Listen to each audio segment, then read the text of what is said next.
na Serevou and a VTFM with Bounty Strong. Yes, anda kita bagi talas ko na leni vanua na turang na marama dorbo nongo nele sana tini ka bananda vanua honindo batal tunga mai en bongi ndendai membola tati unonda programu na makingo wea na Serevou ke Paradise Beverages with Bounty Strong en bongi ni kwa bekinda bagi chani weke minitala ni tokani oni siya matal tunga mengori en mona libu en Facebook page ni VTFM en bongi ndendai en bongi ni kena sa debital tumungo indona ngauna kando waruta ki batamba kindo veir nonda matasere na undo tarno taka chuko weekend na bimbongi na nanda yauwa ni Serevou dona itai wile wiranga rabotu ira na ndoni mbulisere na nanda buno nanda nduba marotaki era mbulia na sere era lei volemo na sere sen na etubosa mera membuleki na ndona sere ke na nanda bangara na rorongo me beso tari ke na ganga ni sere wateke na kenina ki ni serea ya ndakalo ngata enambongi bina nikua ni tiko boteki kenda handa kinta bakatalanga na nongu mrau turanga na ita talanga o ratu epeli motiana kandabu na noroto ililu ke bunga bike muni na sanga chumba ni tori korao ngona noroto ililu ka letu mini matasere ngona bibueti ni bonga kina sau o ndo lebu randu kile kwa tunga umbote lebu kile kwa ngana epeli otinga samai ngo samai mudina nga ndonga noroto matasere nga bobale ka dhani matasere chuka na whale bay band ko mena mai tabodi pasti ka teki chuko kina ka me bonga bo teki kina en don noroto sere en mbongi bina niko ni samai anda betongo na turanga nita en mbongi bina nikua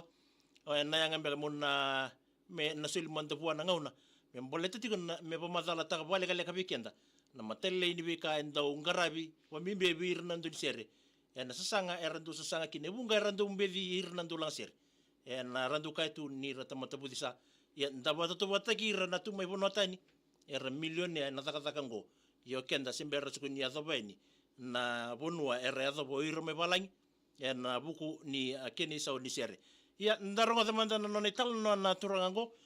meraba madala te kirmanda batekin na bonua era sa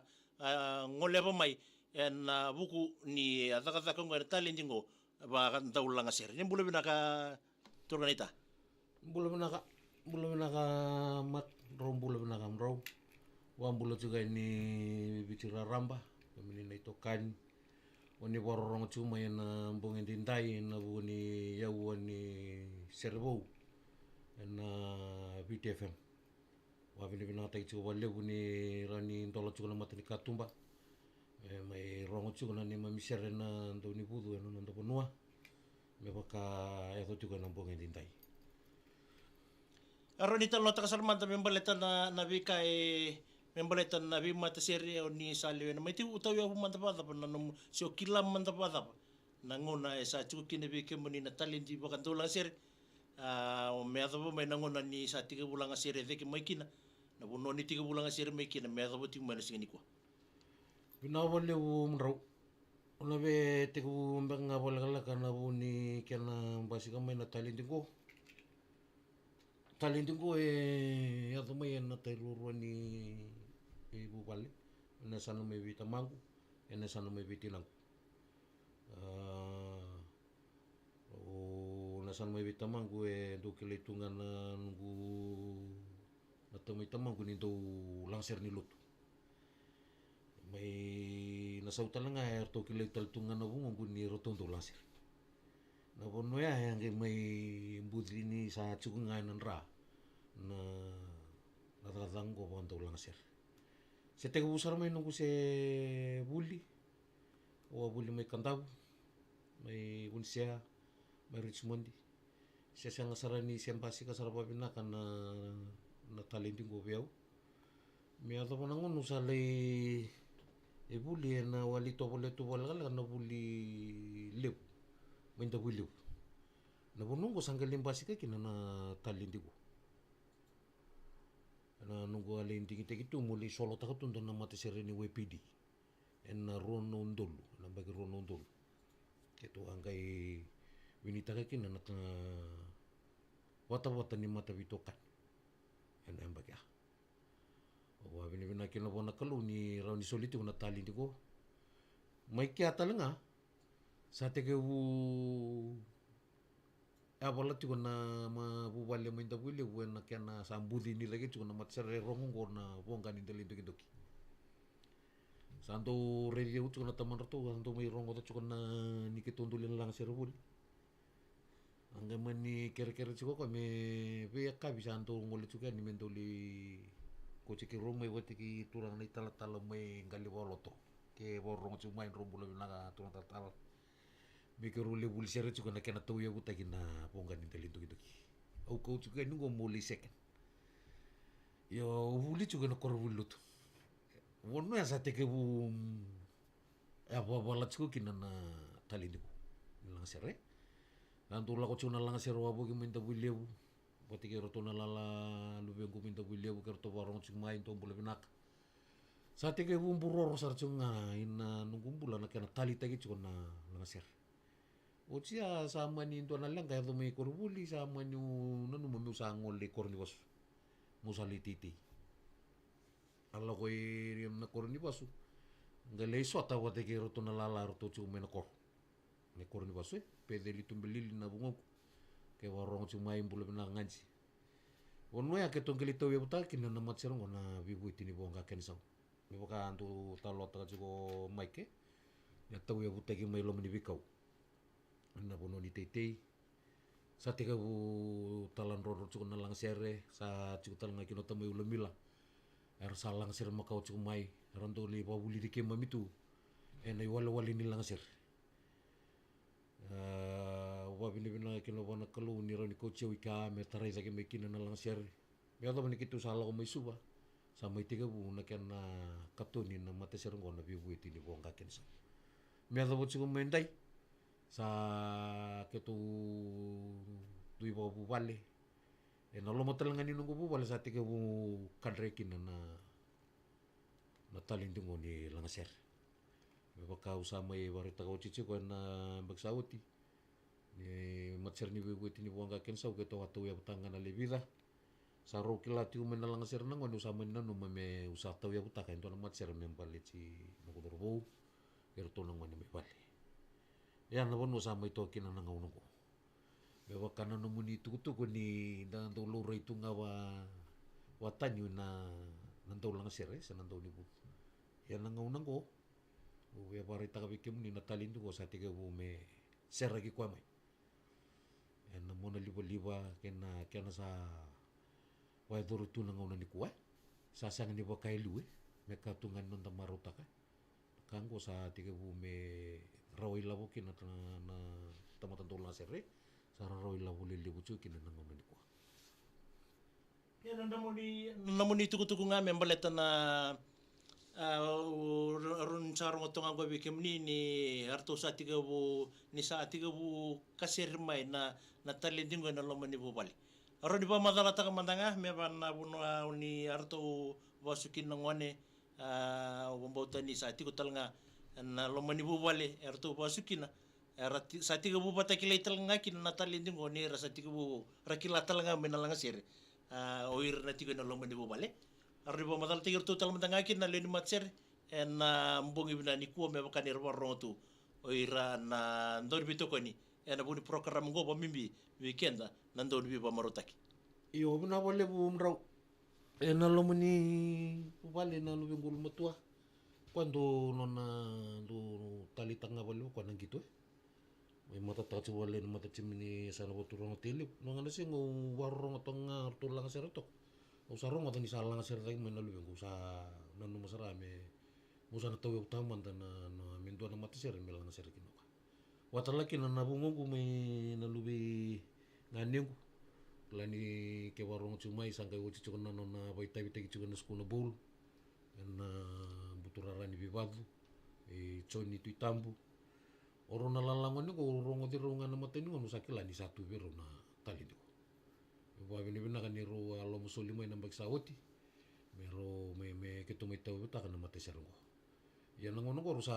taka roro chiko roro na tamata ni lawa ya usama ni nanu me keto sa taka bacunga na recording me bakani ro so chiko bakata taka kombanga na wono tau kina na wel be berne na will be ben. Ni po madalatang mandanga balik ka membaleta na yayatang ko na will be ben. Ibe na po no yabuti ki mai kina na yayatang ko na will be ben. Yo bina ka rau na will be ben. Awa rongo tanay talon mo ni yatang ko. Ay na duangan na sosoan ko na kita sosoan ko na siya pa bitadini. Kaya rongo tumeno nunggu yatang kasi nubuli wadem. O kuan kay talon no takat siya kuan na yatang ni tomba. May tabuki may kantap. Era patukan na pabalangi. May yatang ni tomba ko na will be. Will be na tombo tabuki. Vita na kororo to toka kina. Era toka nandun na lomo ni tomba. Ana raidan na mapeke biti. Kana mapeke buru-buru. Boleh ciki na tombo ko me will be. Usama ni nono masara me usapa toka me will be ben. Waktu kaya tinggal na lomo ni tombo me na koroi. Ya bina ka sandal ngole pa man tayo ni nonta Serevou chubiken na nambogi bina ni kuwa. Arto sa may katon na matser ngo na will be ben. Rawa yung begala nindola na kini po madalek-lek membaleta na seringo na lote roads na nonta Serevou chuko nambogi nintay. Nakabole bumraw. Gori na serong ko ito na sereni singani sudwe. Orto na bitaman ni karto parong sarti ko may manggere na South Auckland, may New Zealand. Orto ati ko talangan na kaya na may maruta kinano na singani sudwe na dorobong ko olote. Na mua ni bula sawit. Ito makatartala siya nga kina na Holiday Inn. Turangan ni Naibidula. May weni buka. Karapa susarati ko lutu. Nasa na itasiri. Ang tambit yung nambati niyo duway na weni buka. Arto sabay tiko-tiko sarati ko may New Zealand dinangaw na ni kuwa. Sa ito pambulok ka na bagirusulukan to. Nangaw na wala tikin na silang kamura. Una na masarsingan di. Ito na turubo. Nangaw na kibaritay kinabiyong na kinitamba. Usang nga nikila na kinasanggang kaya na weni matambo. Ni urega na turubong ko. Turubong rito toka. Yan daw binibin na kabaliw po na kalu. Ni sa ito pambulokan ng bagiro sa bukan tua. Lote ke borong cumay pata kinaberto na linipubal. O Mrs. Sau Bakadolo maram kasi nibuli pinawaliw maram malita. Ni borong cumay na kabinikuha. Nasirang ko sa bibuan na numitsikan ni Beroto may turang na itamay na ibidula may winibuka. Watalaki na Beroto may luto. Nambat ini udah wain buka. Pembang ngaya bro. Ya bina kasanta na rongo teman-teman nonta Serevou ngo nambongi bina ka ni kuwa na will be ben na dini Serevou na lote roads and na mbongi bina ninde. Po bina chiki na company ngo na Paradise Beverages with Bounty Strong and bugun na bito kun.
na Serevou en na VTFM with Bounty Strong.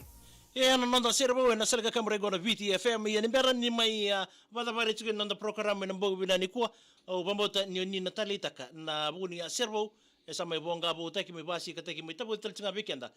na mbongi binani kuwa bunga tu na seretal nga sambuletu na o munrau me mboleta tala tunga na be songo ba ya baka na be ser ka na mai votu indalinganda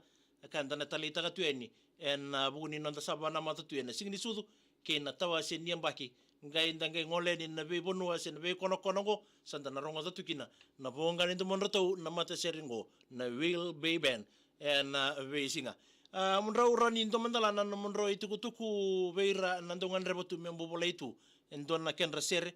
se na salada ba rawa ni ararani bitar tare ni kina be ka ngandrebi merani watu dokote kina endon sere yo na wale wo munrau o babele bina wale wo bikumrau numro sa mai tawadaro na siroya ya beke muningana borong tu mai na bungin dindai ke ni ngandre ba muni me bolai indon sere membaleta na ke muni tuku na bugun no muni sing ni sudu se indon kai avo sere ni mate sere ni vento moni sere do banga oni ngandre au tu boro tu me una grabe ke muni na ke no bolai oi talon wa no buni ser na ke muni tuku na lampun talu buni ngaro ni na bitar taranikin na ziwa 58 2 saiba ziwa 58 2 saiba kay na rua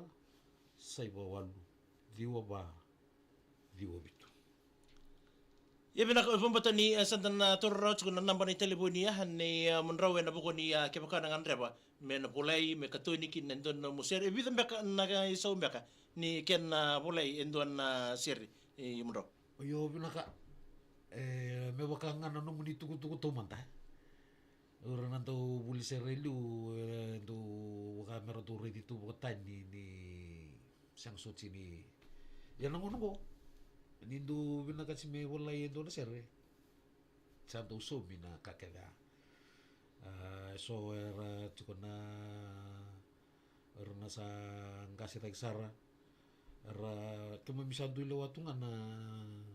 isau kemamindo sulia membalata na kena endo taka libutoka na nanda sa ngamen da biuta patendo na sere na bosa ito buchikina na bosa na pangatakikina Kuya tu bang tay ito kinawali ko nanda bakasama na kaya bakasama tayo ito na bika yo na waya yung do wala na sir do limanan raw na kanisaw tiya sa halo ka sali katolisar yangan na lanungku yung do wala ito na sir sa abong ka na sir wa usipin na sir ni singsupo pata na sir ni mati eran do kira mera me bulay pero somo sarang nga may nakanisaw ya. Dasan kubuchi wateki na kena mulin to na sere wateki na kena likatoni sa ko watanga na kena isaw. Ko mbaka na itukutuku ngandra basimbaka o mrau me na kwante otaka ni bikimni na turan marama kemni nando ngandra batumbaka me membo bolay endo na kenda sere. O kenda kenda nando bi bolay na kenda sere. Membo leta tu na italo nandambula. Ya na bukoni songo ratu matandongo me bakan na singdi sudu kena tawa sinembaki. Na tunga la beka na matsere ke baka na mani surichi na namba daba beka se na namba beka uni sabarta ka tumanda roni bitar tarini kina se iyo na 9581010 9581010 ya beke muni na turana marama ningan reba merto ngole ni na matasere ngo na will be ben merto libi pomarutaki ango rorua ando nga berua arto runtiga buna singin ringi orto ngai bata na ka balibuliba oya ni satu sartunga daki na batang tingin de bibo mortaki sa namro warta so na itutugur o talota mantan itu alilang sir na sing disugo sa to satu na may ni sini binaka style to sir malu oi sanji nang to ba mo ba sa right sana woro tiga uenu tiga usa ni kan tiga utu na kan manteni sir na me ko ni leo chikito gitaru nga Salah ko tunga na si Rambul, sarap tu tayo tunga. Sang kay kaya nga may kituding umanda meron sa foto ng basi. Wala na lang may numbuka. Pero tunong wala lagi luto. Ayaw. Kira sararatura kami sa... Mesadi, Kami arto. kumandan lang sir, mertu sa kau mandar to namarama, mertuliwot. Abe to bata sartu nga kon ando nanguna kito ulay MC to nga libi buguto na lang sir. Kiberto na matasere may namatu. May kito lang sir ngori may boto may mbau may tilip.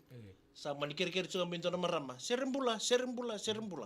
Lihat do pasar nga minto na serembula ya. Sini kito sini baka sama touch keni. Ni maramongo no na taka to kana ngunu ramen koleloma. No na tu dage wotu tinga no ndani sia. Sembula tunga na sir. Rosa teromba mati-mati. Sa walilang kasaranga sa kadibin no nambul na marama ya. Sama ni boto kay ito na marama ya.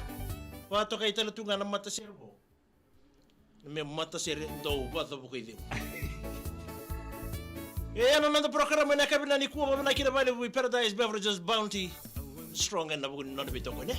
Binabali mo na maiti ko na kabina ni Kuwa raw. Nawala bro. Sa na para matalto ni nabugun ni ano na programa ko na kabina matakay.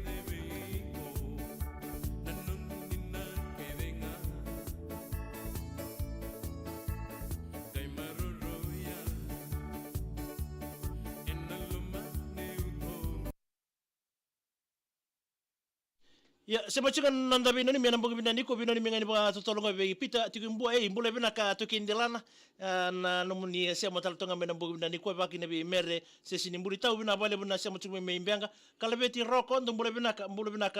master nabi my in the Federal States of Micronesia mbule binaka so gonto na turanga ni buno lebungo ngoe ndo talanga ka chuku talanga na lumani sal ka kamurengo na keni talanoa memboleti nono tutu mere se sinimbuli binaka manoni mi bambito leni ko na dia ba membenga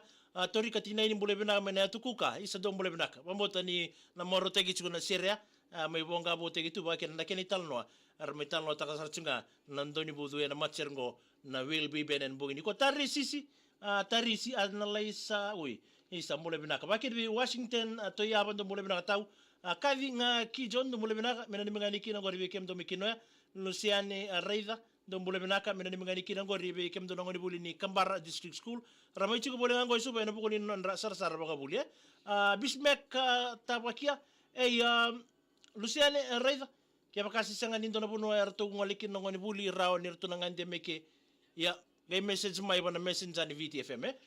bismek tabakia ni mbule binaka bakin wi bak Samuel an mbule binanita isabi na balebu Luciane Reida mena ni minga mai bikem do tela o ndir bolabu takawa mbiu o dave lolo bakin bi Josephine para pasa na iliutaki ndre do mbule binaka ele mbati mala do mbule binaka mena ni minga nikina be naibua sabana ke neumi tahi alana lewa fam gori na mbogini ko bil na bua sese matangali na ni minga nikina be roto no munibeti na ni mai kanadi road mai balebu pena ni mitalanga kina korro rewasa na roko mai rae Mariana Raibuni ni mbule binaka Melissa tunindau isa binaka balebu Taleia asau bakadolo sharks binaka Melissa tunindau mena ni ni Buisinga Youth Club talei sau bakadolo sharks isa teki asteri asau bakadolo roads ko Melissa bina bale bina sia mutuk mai nambongi tindai banu ni bina teni be kemdo isa totoko kambani mere sese ni mbule bina bale bu mai na dia mai benga libeni atawes mbule binaka mai abusenya mai nandi tau mbitu na udai Lisa G ndau singa mbule binaka ni mani kene bertur matu wale mai nakusere namosi bumbu mai tai manoa o momote kabamibinga baby semi and family ngonga in nambua suba Melissa tuninda ndo mbule bina tau mena ni mani kina sosiang ngora badir tongori mai batu seki asawa o tumba bibi o Melissa tuninda ke nomro rosi o diaba manasa ngaratu ndo mbule bina mai koro kande mai lumai biti na wale bina sema chung mai uleya si ratu ndo mbule binaka abaga kina bina ni mital tunga ini kinunga tamborua brother Pelis ambule binaka sa wale ni bina tal tunga ini o kaya nambogi bina ni kuwa Melissa tunindau sa mai watu sikia sa ora kira-kira na mundo bingara na wale sana mai dapat tal toy kirondo program go ni Serevou Paradise Beverages